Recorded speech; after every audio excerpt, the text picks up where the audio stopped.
welcome to another inspiring episode of Heart to Heart. My name is Cindy, your host. And today I have an incredible and very special guest joining me. He's the 19th child of 21 children out of Racine, Wisconsin. And he's the author of the book No Love, No Charity: The Success of the 19th Child, Paul Lamar Hunter. Welcome, and what a pleasure to have you today. How are you? Hey, I am excited and I just want to thank you for giving me the opportunity to share my story on your platform. Yes, yes. We happy to have you here. You have such an incredible and inspiring story. So I can't wait for people to hear to hear about the journey, the things that you went through. I mean, being one of the 21 children. So tell us a little bit about your childhood. What was it like growing up in such big family? Well, let me say this. It was a moment of excitement because, my mother is a great woman. My father is a great father. It was nothing but God to put both of them together.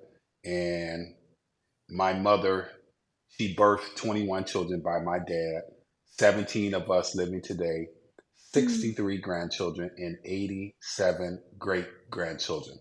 One thing that I want to say, mom and dad may not have been perfect, but they were the perfect couple to mm, birth, 21 children. And I have to say this, because it takes a lot of courage. It takes a lot of faith.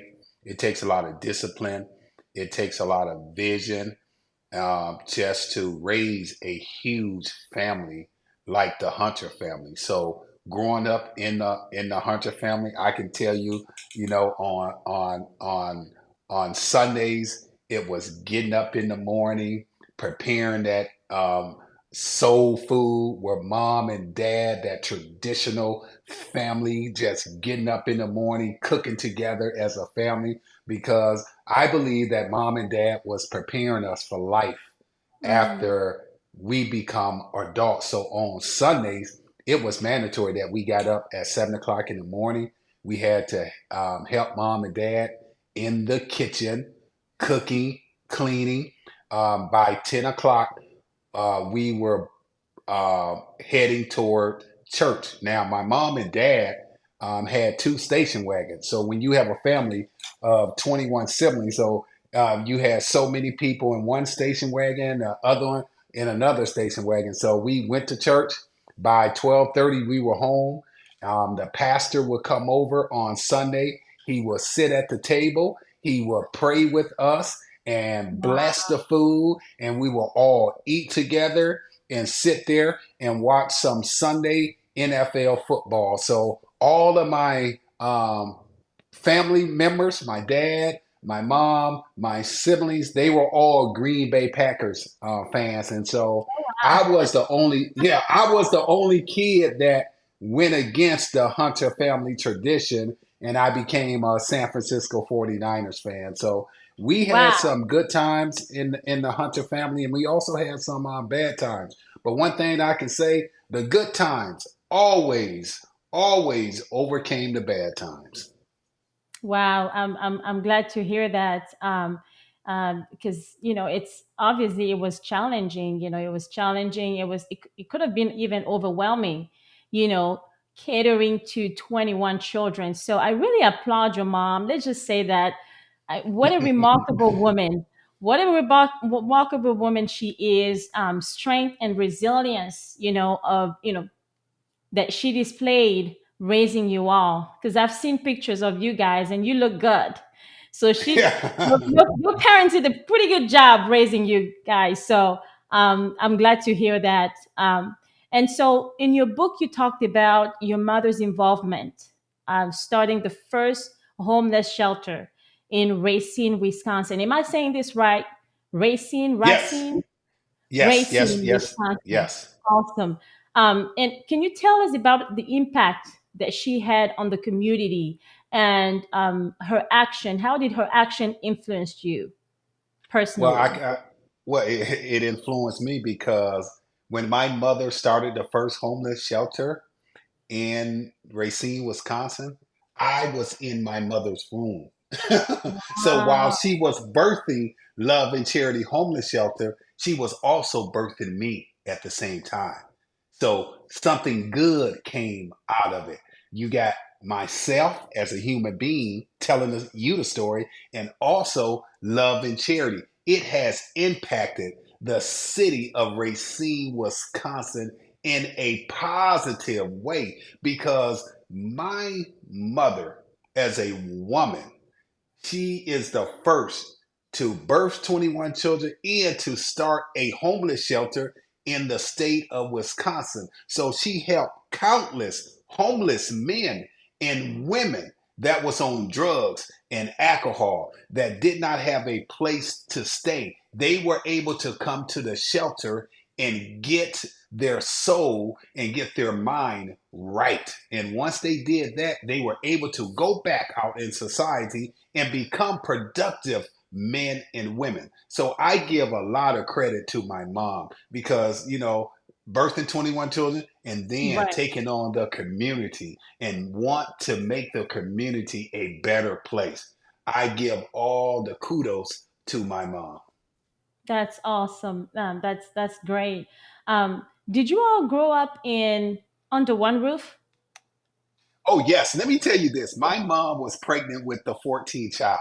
And uh, one day they receive a knock at the door.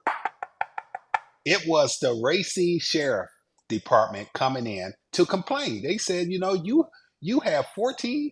Uh, you're pregnant with the 14th child. You have too many people living in this two-bedroom house. We are Wow. going to give you 72 hours to vacate. My mom and dad went to church, told the pastor. They all prayed for my mom and dad. The next day, a miracle happened. A man Wow. came knocking at the door. He wanted to show my mom and dad a 18 bedroom house. My mom and dad went with this man. He showed them the 18 bedroom house, and it was gorgeous. And my mom and dad did not have any money to pay this man. The man went into his wallet, gave my mother the $1 for this home. $1 for this home. And so my That's mother gave incredible. him the dollar back for this 18 bedroom house. That house was a blessing for the Hunter family because that's the home that I was born in. Goodness. So it Wow. it kind of ignited my mom to want to do something in the community. So basically what my mom was doing was passing it forward. And she was Mm. able to run Love and Charity Homeless Shelter for 45 years. This woman has won more championships than Michael Jordan, more championships than Magic Johnson, more championships than Shaquille O'Neal, Kobe Bryant. She is a true trailblazer in the city of Racine.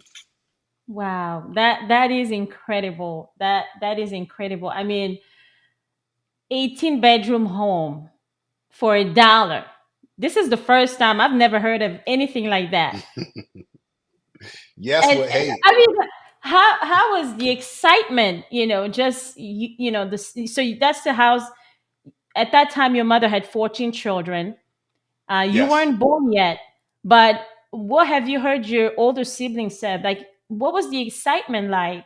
You know, knowing that we're getting a new home and maybe I'm gonna have my own bedroom. I don't have to share, or how it is among siblings. So tell me about the excitement on that day.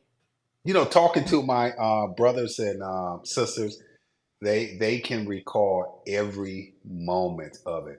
And so Mm, they told me they was just excited because mom and dad was kind of concerned.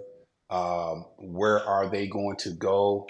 We didn't have any relatives in the city of Racine, Wisconsin, so they were just excited how God Mm. had performed a miracle. So if you have this beautiful platform, and I know people that out there just struggling right now. If you just keep the faith, if you just keep the vision, God can turn it around.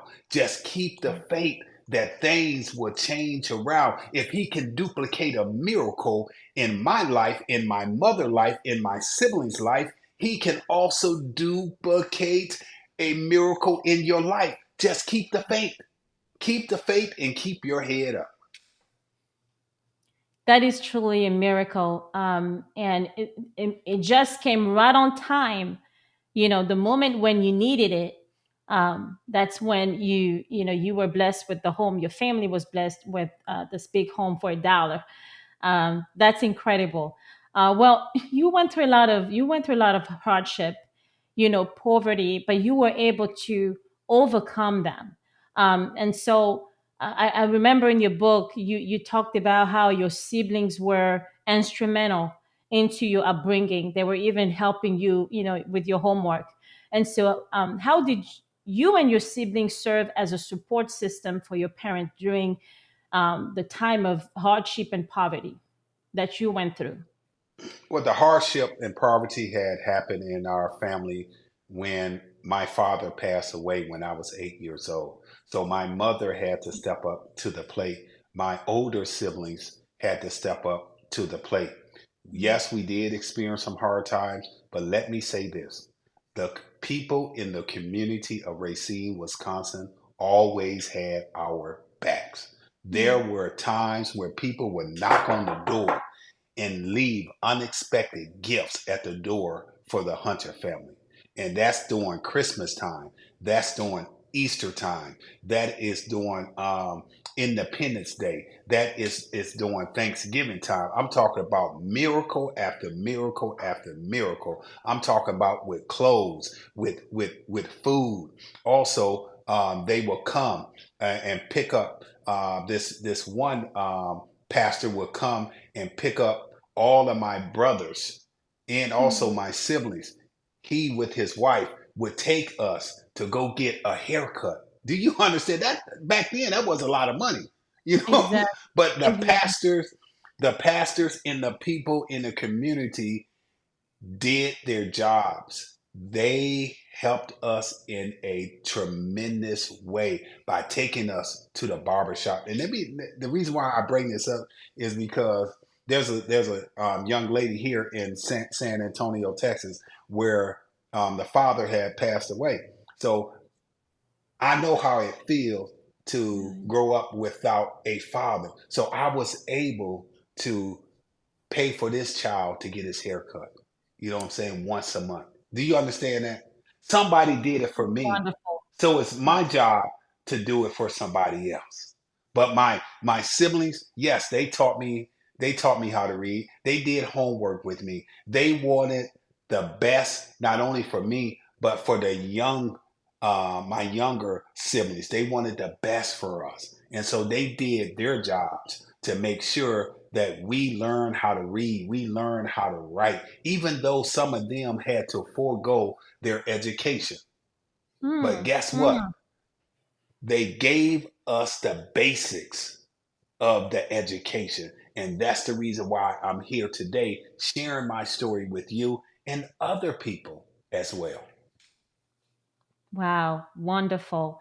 Um, you also went through a traumatic experience of losing your brother in a house fire. I you wrote it in your book, and reading it, it was like I remember when you said, I just wanted my brother to be saved because you were really close to your brother. And can you tell us a little bit about that moment and how did it affect your life and how did you manage to overcome that experience? You really don't overcome that Hmm. experience when you are a child and being in that house fire. I can still recall it today and how this fireman was trying to revive my brother. He was putting in the work to revive him. And he said, well, we got a pulse, but it's weak. and Mm. just going down the steps, and we were just consumed with fire. And what he was able to do was put my brother and myself into this garbage can. He had to pour out all of the flour out of the garbage can, and he put my brother and I in there, and ran right through the fire. And so a week later, my brother passed away, but I survived. And it's hard because um, I always questioned God when I was growing up, why I had to survive. You understand?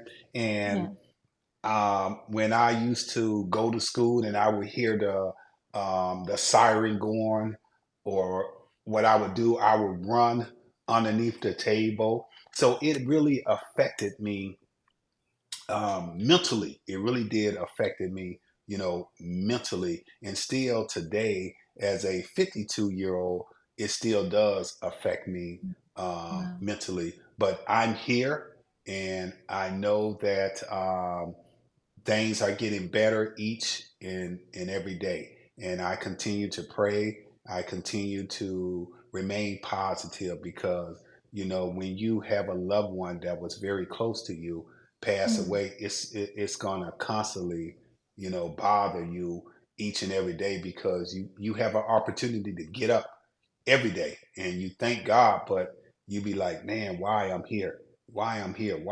But you know what? God had purpose for me. He had a purpose for me, and I always tell people that, now that I know that God have a purpose for me, my purpose is always above my circumstances. I love that. Can you just say that again? My purpose is always above my circumstances. And here you are, telling the story.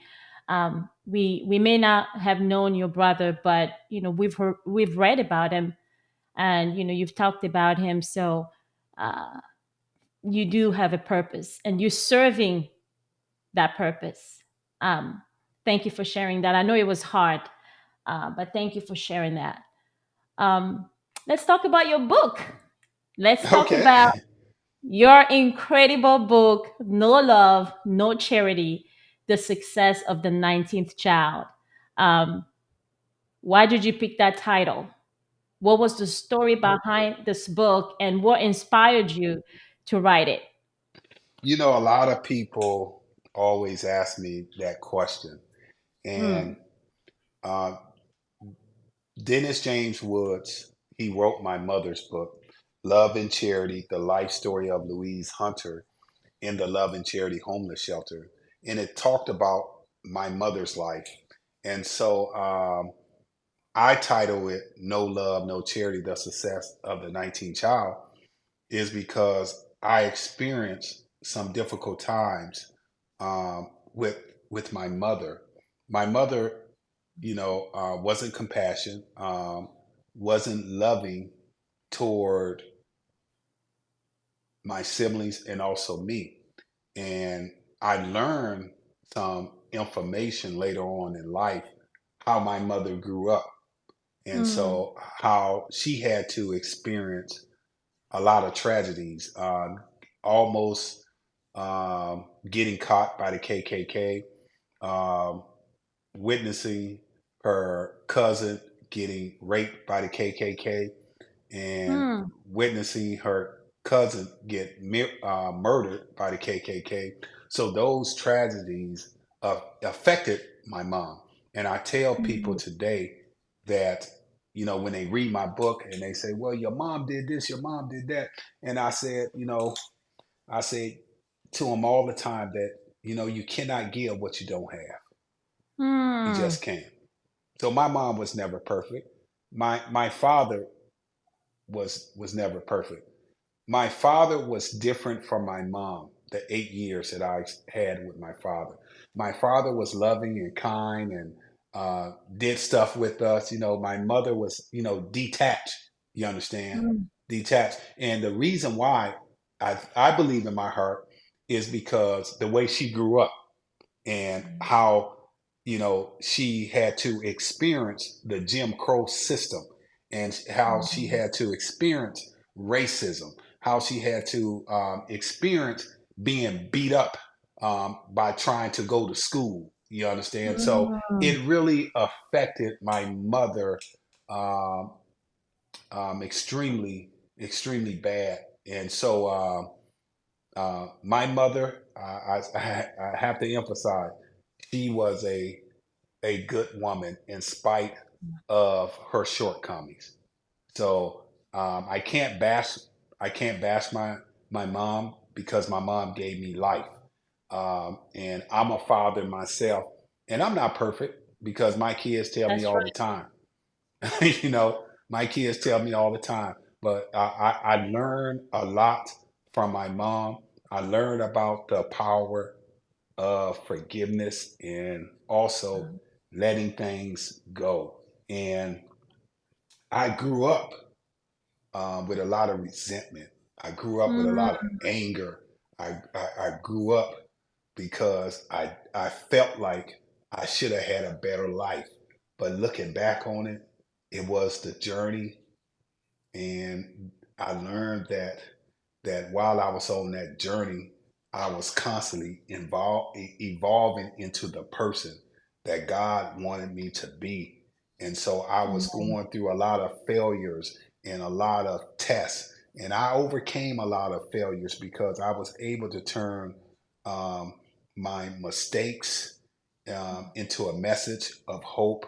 I turned my failures into positivity. And so, it's just good to sit here as a 52-year-old man and say that I overcame a lot. I let go of bitterness. I let go of resentment. I let go of unforgiveness. And now I feel good, and I have a clear mind, and I'm just focused. And, the last couple of years of my mom's life, my mom had a conversation with me, and we talked Mm. on the phone for about 4 to 5 hours. And I never forget that my mom had asked for forgiveness.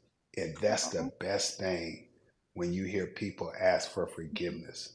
And I made a choice that day is to accept it. And I see some people today is still holding on to what their parents Mm. had did to them. You got to let that go. If you listen to this message, you got to let Yes. it go because it will mess up your life. You cannot move forward in life when you have unforgiveness in your heart. What a powerful message that you were able to forgive. Because I read the book, and it was tough. It was tough for me because I'm a mother. Hmm. Um, and you see what a mother goes through with a child, the sleepless nights, when no one is there, you have to you have to take care of the child even if you don't feel well yourself, the sacrifices of of a mother. So I really had a hard time reading that passage, and I was even wondering, I'm like, what are your other siblings saying? you know uh you portraying your mom this way. I mean, trust me, you read the entire book, then you get a full picture and a better understanding of where you came from. But I had some tough times, but I'm just glad the power of forgiveness, that is powerful. And I'm glad to see that that you forgave your mom, you let go of the past. And we all have shortcomings. I'm not trying to do a lecture here, but Yeah. it's so powerful. The power of forgiveness, it's really powerful. And I'm glad to hear that even your mom asked you to forgive her. So that was just beautiful. That was a beautiful moment. I'm glad you shared that here on Heart to Heart. And your book has been adapted into a screenplay. Tell us about that. Yeah, well, I signed a deal with TaleFlick Pictures. What they were able to do is take my book, No Love, No Charity, the success of the 19th child, and my mother's book, Love and Charity, the life story of Louise Hunter in the Love and Charity Homeless Shelter, combine it together into a powerful screenplay. It's going to tell Mm. my mother's story and also my story as at the same time. And it's going to be so cool because I told them that I would love to have Vivica Fox play my Ah, mother role, beautiful. because Cicely Tyson has passed away. But I told them that I think that Vivica Fox will play a good role, a good character for my mom. That's beautiful. Beautiful. And speaking of moving on, doing great things, great accomplishment. Um, you were the first member of your family to graduate from college. What a significant achievement. Um, Tell us about that day. Tell us about graduation day and how did this accomplishment shape um, your perspective on education and inspiring your family? Well, being the first to graduate from college, it's just basically laid the foundation in the Hunter family. So graduation that day was filled with excitement, filled with joy, filled with I did it. It was like winning a championship. So I am the first to graduate from college with a bachelor's in business administration from Upper Iowa University, and I graduated in 2012. And so from so I'm just thrilled that I laid the foundation. Now my nieces and nephews, cousins and relatives use me to get through college. That is, it's great. And you talked about your children early on. You really setting up. You're truly a role model and an example, even for your own children, for your entire family. That's incredible. I want to go back to the community. You talked about how the community supported your family, how they played a vital role in your family's journey. Can you share more about the impact the community and the importance of giving back? Because I know you're doing some of that work. Well, the community here in San Antonio, Texas, and also back home in the city of Racine, Wisconsin. I cannot emphasize enough that it's very important that young people, even middle-aged men and women, get linked into organizations that's doing something Mhm. positive in young men and young women lives. So today I'm constantly at the Boys and Girls Club, sharing my story, giving them hope, letting them know that it's never too late. Your past does not dictate your future. You can always bounce back from a setback. So, being involved in the community, I really do love it. So, I can't wait until January because I'm kicking off a campaign that's going to be uh, driven to go out and just tell people, young people, to take a time out, look back on some of the things that you had accomplished, and say, you know what, if I can accomplish this, I know I can accomplish a bigger goal in my life. Because a lot of people, when they have a failure or a setback, they feel that that is it. I had experienced a lot of failures and a lot of setback, but I had learned that nope, nope, I got to keep moving because it's going to help me later on in life to tell the story that yes, you will have some trials and tribulations, some setbacks, some failures may come, but you got to get up and keep pushing forward, forward, forward. You're such an inspiration. I love that. Um, Despite of everything you went through, you still came to the top. That's incredible. What message or advice would you like to share with our listeners and viewers who may be facing adversity or difficult circumstances in their lives? What would you tell them? I think the best message that I would tell people that may be struggling spiritually, physically, financially, academically, socially, that take a time out. I Mm, remember when I used to coach a basketball team and we were down. We were down 9 points in the first quarter. Second quarter, we were down 7 points. Halftime, we were down 7 points. And third quarter, we were down seven points. Start of the fourth quarter, we were down 7 points. When it got mm, 2 minutes left, we were down 7 points. I called a timeout, and I'm telling people mm, right now, call a timeout. And I told those young men, I said, this is your opportunity.